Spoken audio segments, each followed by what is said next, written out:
late 1980s, communism collapsed across Eastern Europe. In many lands, nationalism took its place. Yugoslavia was no exception. The entire country began to disintegrate. Serbian nationalists throughout the former Yugoslavia began to call for the unification of all Serbs into one ethnically pure state.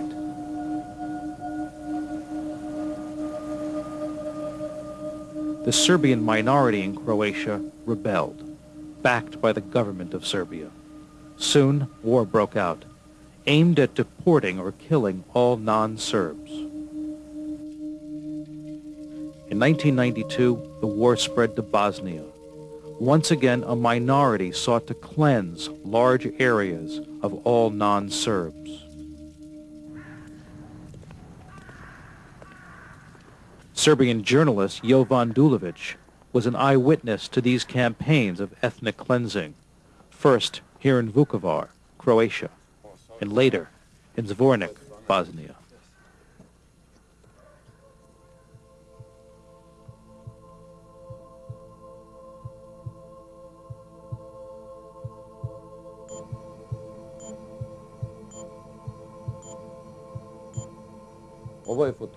This is the photograph that was published on the cover of our magazine, Vremya.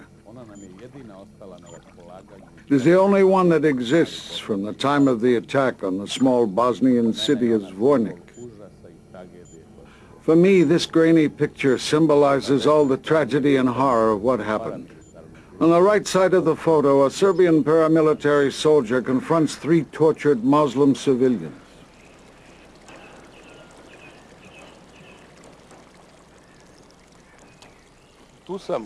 While in Zvornik, I ran into one of the leaders of a Serbian paramilitary group, whom I had met earlier in Vukovar.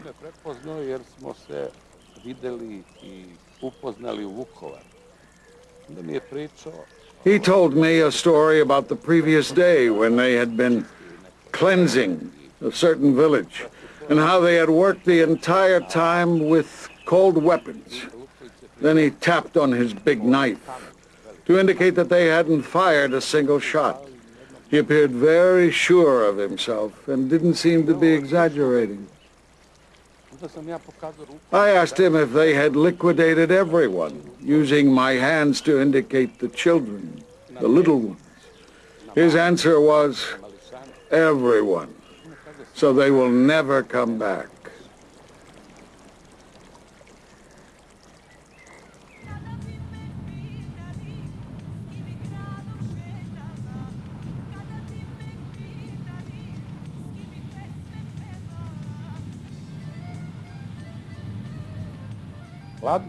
On a cold November day in 1994, my editor sent me to cover yet another chapter in this ongoing story. For the first time, the Serbian government, my government, had indicted its own citizens for war crimes. I must admit that I am obsessed by Eastern Bosnia because I was there. I saw what happened.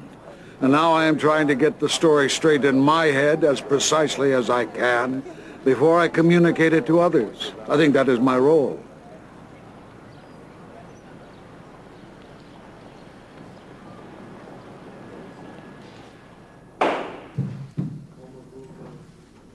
Dusan Vučković, the man from the photograph, is on trial here.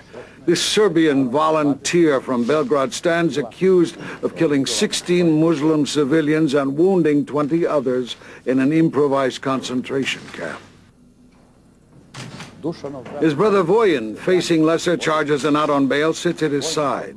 Voyin Vučković, nicknamed Blondie, was the commander of Dušan's paramilitary unit, the Yellow Wasps, which took its name from a strong local brandy. I often hear people referring to us as a criminal nation. I would like to see the real criminals from top to bottom brought to trial so that this shame could be washed away. Because not all Serbs are criminals.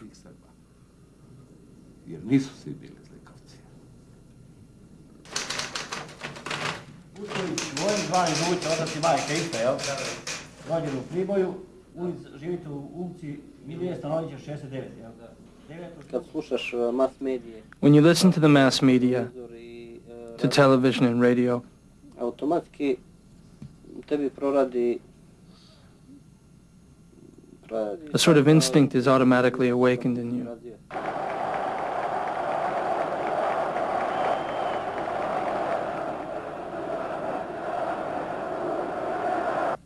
jednostavno težiš svom narodu. Simply put, you gravitate toward your own people and you realize your own identity.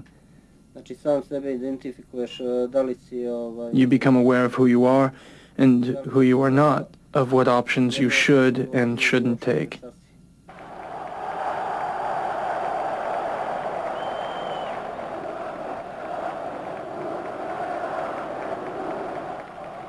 Is that why you felt the need to get involved? Yes, sure. I went to the 1st Territorial Defense Unit in the first town I came to. Because you see, when you get involved in the circle of events, it is very hard to get out of it.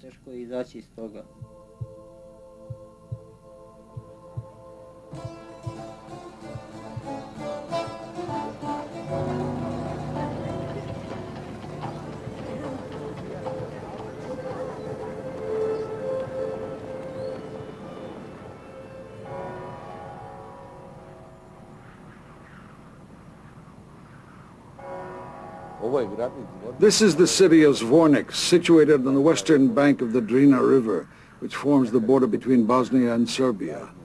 Once, Zvornik was a place where Muslims and Serbs lived together in peace. I loved this small city because it always reminded me of the past. But on April 8, 1992, Serbian paramilitary groups, assisted by the regular Yugoslav army, crossed the Drina and attacked the city.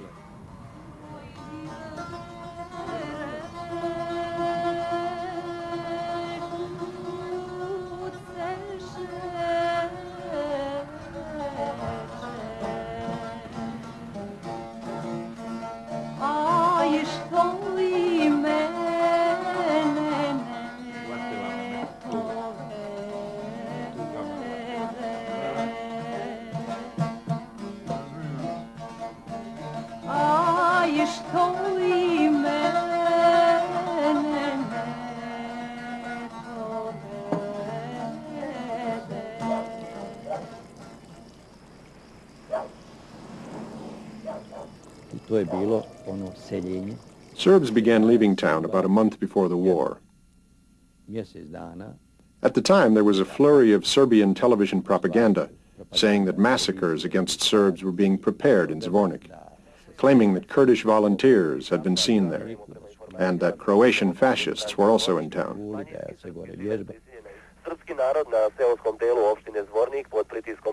The Serbian population of the municipality of Zvornik is under pressure from the Muslim extremist groups in surrounding villages. Thus, many Serbian inhabitants have decided to go across the river to neighboring Serbia. The Serbs started to move out. It was a non-stop flood. As a result, the day before the attack, there were no Serbs left in town. And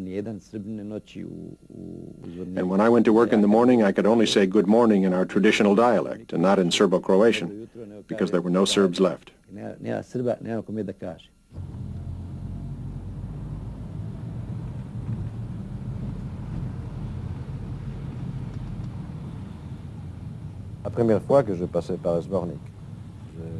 The first time I went to Zvornik, I left Sarajevo early in the morning.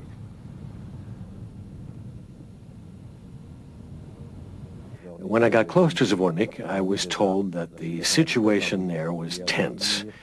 There had been some shooting, enormous tension, and the Serbian population had left the city.